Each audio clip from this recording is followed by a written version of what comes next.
Tu te rappelles Batman? Oh écoute, le gag est plus marrant là, surtout si c'est pour me citer la série la plus débile qui soit sous prétexte qu'elle a été oubliée. Oh non, pour ça, il y a déjà Crypto le super chien. Non, je te parle de Batman dans son interprétation la plus courante depuis 1989.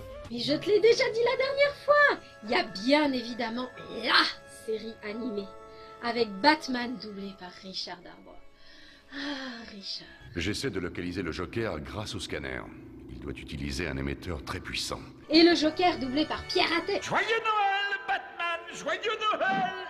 Dessiné sur papier noir, mémorable pour son style art déco, son côté intimiste, ses scénarios époustouflants et son excellente musique.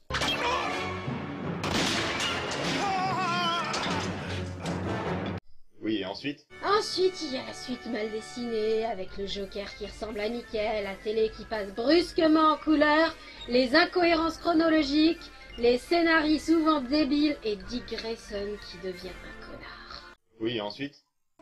Quoi, tu veux qu'on en vienne à The Batman avec son caractère design démentiel, ses moins bons personnages, ses moins bons scénarios, sa moins bonne musique et ses moins bons dessins? Tu es déjà trop loin. Batman est très proéminent dans la Ligue des Justiciers avec sa voix de Colombo en VF. Écoute-moi attentivement, je vais te donner un bon conseil. Mais la Ligue, c'est encore très connu. C'est même à cause de la Ligue qu'autant de gens croient que Green Lantern doit être black. Ah, c'est parce que t'as une interprétation trop restrictive de Batman. Pour toi, Batman, c'est quoi? C'est Bruce Wayne. Ses parents ont été tués par un criminel et il a juré de venger leur mort en devenant justicier. C'est une histoire qui plaisait déjà dans les années 40 et qui plaît encore maintenant. C'est une histoire qui peut marcher aussi sans que ce soit forcément Bruce Wayne. D'ailleurs, c'est assez fréquent dans les comics qu'un seul costume et un seul nom passent à plusieurs personnages successifs. C'est souvent les méchants, c'est vrai, mais parmi les héros, on a eu les Robin, évidemment, les Green Lantern, les Flash, les Blue Beetle. Chez Marvel, on a même eu Spider-Man, c'est dire. Pour Batman, ils n'avaient pas trop osé faire ça dans les années 90-2000, mais Bruce Timm et Paul Dini, fort de leur succès avec leur série mettant en scène Bruce Wayne, plutôt que de salir le personnage puisqu'ils ne l'avaient déjà fait en lui faisant vivre des aventures plus débiles les unes que les autres par manque d'idées, ont choisi de faire une suite lointaine avec un nouveau personnage plutôt qu'une suite directe avec le même personnage. À choisir, je préfère qu'ils aient fait ça. D'où Batman la relève. Dès le générique, on se rend compte que les erreurs des nouvelles aventures de Batman vont être réparées. On en a fait des mieux, certes, mais reconnaît qu'on en a fait des pires. Notre héros, c'est lui. Terry McGinnis, alias le fils du facteur. Le quoi? Bah, regarde sa couleur d'yeux et de cheveux, et regarde les couleurs d'yeux et de cheveux de ses parents.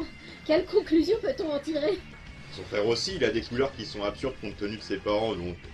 Oui, mais il a encore une tête relativement ordinaire, tandis que Terry, c'est écrit sur son front. Regardez, je vais devenir un super-héros. Vous avez vu mes cheveux, vous avez vu mes yeux, vous avez vu mon menton. Qu'est-ce qu'il y a? Pourquoi tu rigoles? Laisse tomber. Quoi? J'ai dit quelque chose de particulier. Oui, mais non, laisse tomber. Et si tu me le dis, c'est un spoiler. Tout à fait. De toute façon, c'est pas le propos. C'est quoi sa motivation à Terry pour être Batman? Ben, un étudiant a bien besoin d'argent et il n'y a pas de sous-métier. Si, il est payé pour ça. Rien de plus, rien de moins, c'est juste génial. Bon, je vais bien croire que les 4 fantastiques touchent des sous pour leurs recherches et que les Vengeurs sont au service du gouvernement. Mais rien ne vaut ça un super-héros qui fait le super-héros parce que c'est son job d'étudiant. En vrai, il est payé pour être homme à tout faire. Mais homme à tout faire pour Bruce Wayne. Bruce Wayne qui est très très vieux. Oui, car Batman la relève se passe environ 50 ans après la série animée Batman, autant dire que Bruce est vraiment vieux. Si on part du principe qu'il a 25 ans quand il adopte Dick Grayson, ça lui fait au moins 84 ans, et ça fait 20 ans qu'il est plus en activité. Et ça se sent, pour beaucoup de gens avant que Terry ne devienne Batman, l'homme chauve-souris est un personnage historique. Mais beaucoup croient que c'est une légende urbaine. Ce qui est un peu curieux, vu que la Ligue des Justiciers existe encore à cette époque, représentée entre autres par Superman, Barda, Warhawk et Ang, enfin Green Lantern. Attends, comment ça Superman? Pourquoi il est encore là, Superman? Il vieillit pas parce qu'il est kryptonien, c'est ça? C'est suggéré, mais c'est pas indispensable à la vraisemblance. Dans cette continuité, il n'est pas déraisonnable de penser que Clark Kent a 10 ans de moins que Bruce Wayne. La série animée Superman se passe pendant les nouvelles aventures de Batman, la série mal dessinée. Les deux sont dessinés pareil à cause des crossovers. Or, il se trouve que la saison mal dessinée est censée se passer quelque chose comme 7 ans après les saisons bien dessinées. Encore que c'est pas clair. Il y a 7 ans, jour pour jour, le joyeux prince du crime, le Joker, est apparu en ce lieu précis.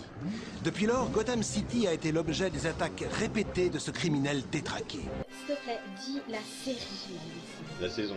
La série, ce La n'est saison. pas la même série. Si Superman devient Superman alors que Batman est Batman depuis longtemps. Et par depuis longtemps, ça veut dire que, travaillant dans le Connecticut, enfin c'est pas clair non plus, Il est connu jusqu'à Smallville, dans le Kansas. Je ne veux pas que les gens te prennent pour ce fou de Gotham City. Ok, mais tu dis que Batman s'est arrêté il y a 20 ans. Le Batman d'il y a 20 ans, il était quand même plus jeune que le Superman de maintenant. Alors pourquoi est-ce que Superman, il ne prend pas sa retraite? Oui, donc, Bruce a interrompu sa carrière prématurément, et voici pourquoi. Au passage, notez cette géniale transition qui nous permet de revenir au sujet. Il était encore suffisamment en forme pour continuer, il avait des problèmes cardiaques, mais il avait revu son costume pour avoir une assistance technique pour pallier ça. Il s'était mis en danger toute sa vie, il n'allait pas arrêter à cause de l'âge. Seulement un jour, acculé par des adversaires que quelques années plus tôt il aurait massacré à main nue, il n'a pas eu d'autre choix que de menacer son ennemi avec un revolver, et même si l'intimidation a suffi à mettre le criminel en déroute, Batman a pris conscience du fait que sa faiblesse physique grandissante pouvait le faire renoncer à sa règle de ne jamais attenter à la vie de ses ennemis, et encore moins avec une arme à feu. Alors il a renoncé à Batman et il s'y est tenu. Et la vie à Gotham ne s'est pas améliorée, loin s'en faut. Les anciens ennemis de Batman ont presque tous disparu, la plupart pour des raisons inconnues. Mais la population est terrorisée par une bande de délinquants juvéniles appelés les Jokers. Non, faut pas croire, cette série ne vit pas qu'à travers ses références aux séries précédentes. En fait, il se passe assez peu de choses en rapport avec la jeunesse de Bruce. Les ennemis de Terry sont des ennemis inédits et ce ne sont pas des exploits des ennemis précédents. Pour autant, Batman la relève peut être vu comme un bilan de Batman la série animée et de DC l'univers animé en général. Oui, mais ça, on en parlera plus tard, là, parce que là, pour l'instant, on a un super-héros à lancer. Bon, on vous a un peu menti. Terry a une autre motivation pour devenir Batman. Enfin, pas pour le rester, mais pour le devenir. Son père se fait tuer par les Jokers. L'attentat est commandité par un méchant monsieur qui veut éliminer le père de Terry parce qu'il en sait trop sur son projet d'armes secrètes.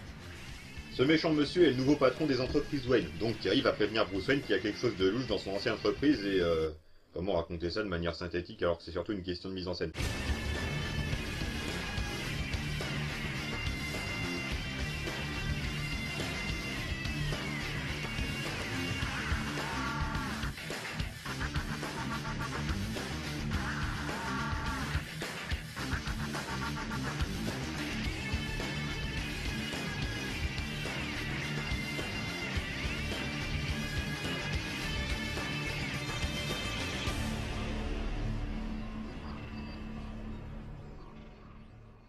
Enfin bref, Terry devient Batman et Bruce reprend en main son entreprise. Pas en tant que patron, mais en siégeant au conseil d'administration.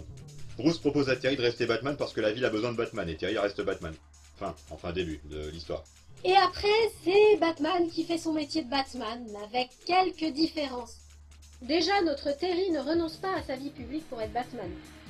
Il a une copine, il va voir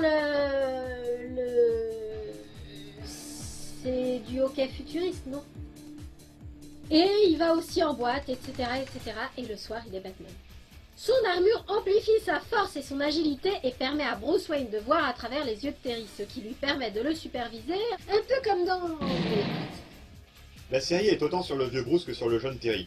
Oui, autant, ni plus ni moins. C'est remarquablement bien dosé pour une série avec ce genre de concept.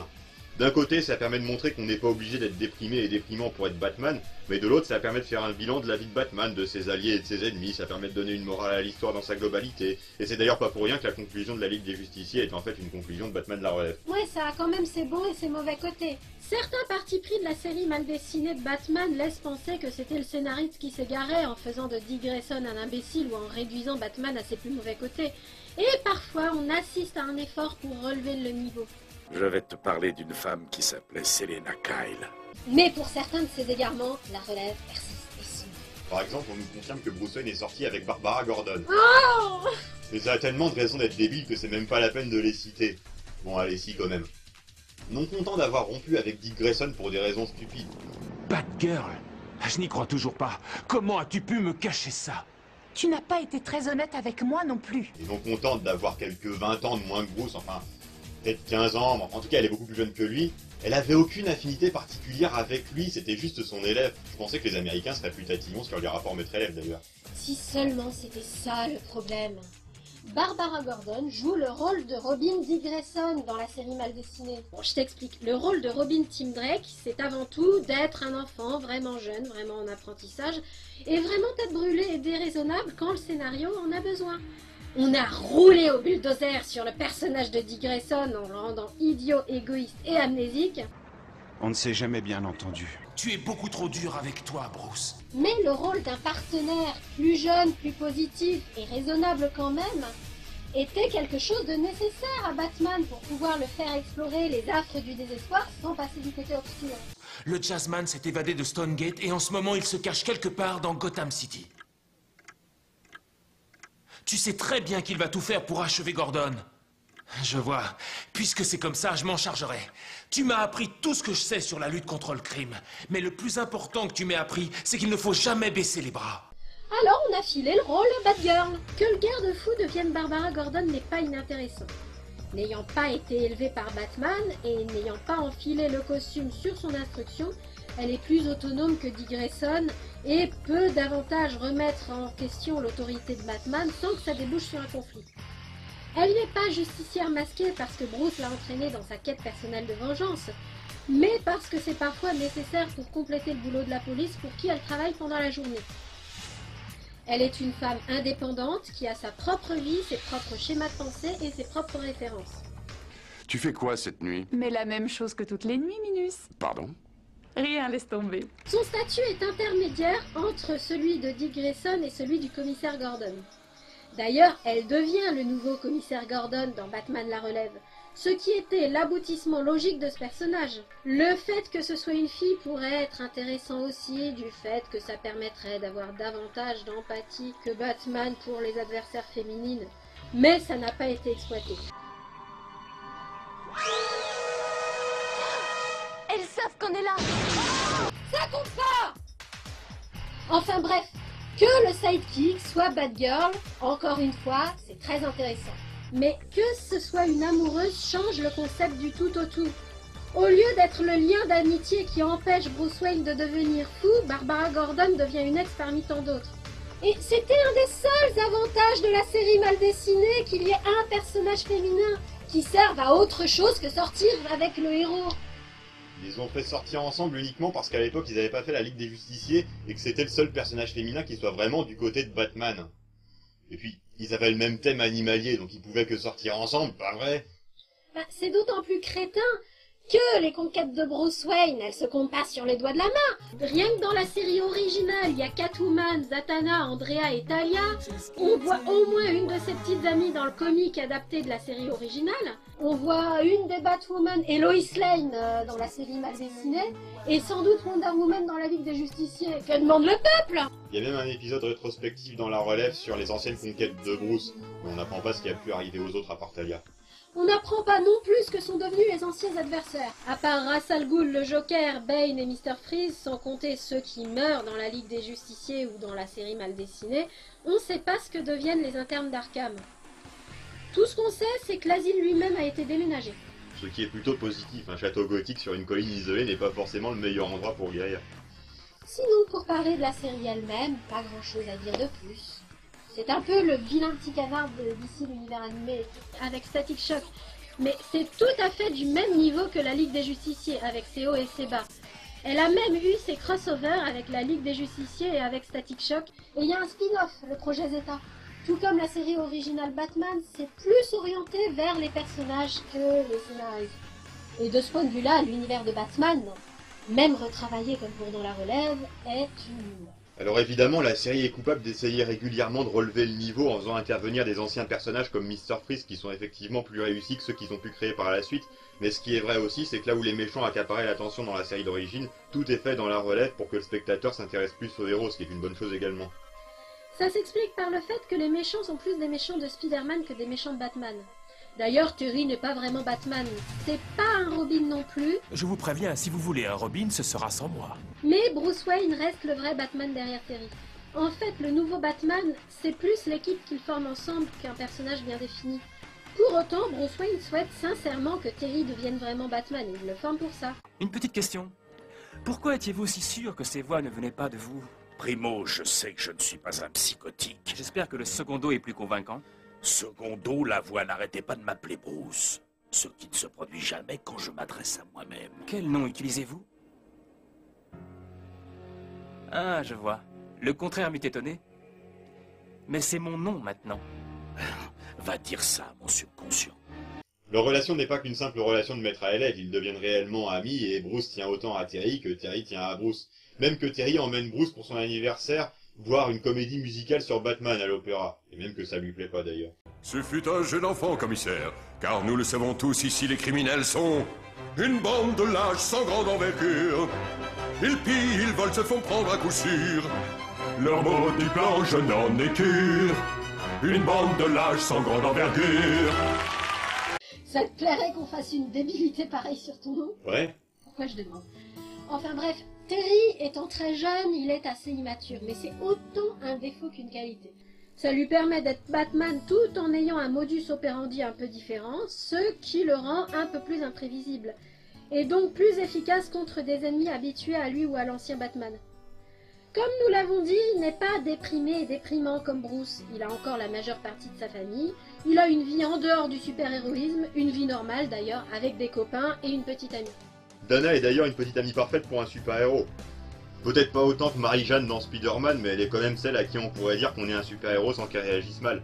Bon, il lui dit pas jusqu'à un point assez tardif, mais c'est pour la protéger de ses adversaires. Classique. De toute façon, super-héros ou homme à tout faire d'un vieux milliardaire, elle est habituée à ce qu'il soit souvent absent pour son travail, et même si le scénario exige parfois qu'elle se dispute avec Thierry à cause de ça, en réalité elle l'a très bien accepté. Dana, tu as le temps de venir prendre un verre avec moi? Bien sûr, mais pas toi. Il y a ton boss qui t'attend. Ça la dérangerait pas d'être la future épouse d'un super-héros. En parlant de futur, c'est une association d'idées, tu peux pas comprendre. Bon bref, ça se passe dans le futur, mais le futur de quand? Le futur de quand? Officiellement, les années 2050. Mais non, on ne fera pas croire que la série bien dessinée de Batman se passe dans les années 90 ou 2000. Peu importe la façon dont on retourne les choses, la télé n'a aucune raison d'être en noir et blanc à cette époque. La CE n'a aucune raison d'être évoquée si ça se passe après son changement de nom. L'ordinateur de Batman n'a aucune raison d'être aussi pourri si ça se passe à l'époque d'Internet. Vos fans sur Internet ont raison de voir en vous un enquêteur hors pair. Mais dans la Ligue des Justiciers, il y avait un design très futuriste aussi. Ça peut s'expliquer facilement. On a vu que Lex Luthor avait l'intention de vendre la technologie de Brainiac lors de sa première tentative d'invasion. Ça aurait suffi à justifier que la relève se passe dans les années 2000 dans un contexte où la Terre est en contact avec des civilisations d'autres planètes. Mais bon, ils voulaient que ce soit quand même les années 2050.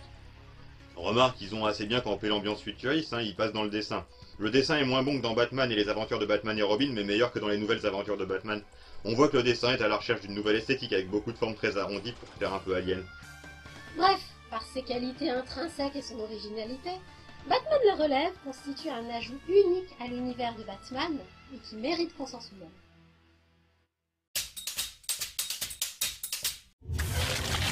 Et je ne peux même plus te toucher ni te prendre dans mes bras. Écoute-moi attentivement, je vais te donner un bon conseil. Je vois que l'on a recousu les traces des balles. Oui, je veux une voiture dans 20 minutes. Et dites à tous les chefs de division de venir 1 heure plus tôt. Cela symbolise la fin d'une vie, mais aussi le début d'une renaissance. Merci, professeur. Vous avez risqué votre vie pour... Oh! Oh non! Qu'il parcourt 3 fois le périmètre sacré tracé au pied de la pyramide. C'est vrai, ton père nous ayant quittés, tu te retrouves soutien de famille. Voilà ce que j'appelle un véritable soda. Ils vont l'adorer. Oh. Vous n'êtes pas Batman, vous n'êtes qu'un vieil imposteur. C'est ça votre Superman? Écoute-moi bien, McGinnis. Tu vas me rendre ce costume immédiatement. Je sais qu'il va venir. Tu ne l'entendras pas. Avec ses rouages et ses engrenages cliquant et claquant comme le diable en personne. Je suis la revanche. Je suis la nuit. Je suis... Batman. Batman, Batman. C'est l'air que chantent les honnêtes gens. Chante les honnêtes gens. Batman, à la gloire du héros volant. Du héros volant. Batman. Comme une ombre dans la nuit, sur les villages bondit, et la lumière jaillit. Oh, Batman. Batman.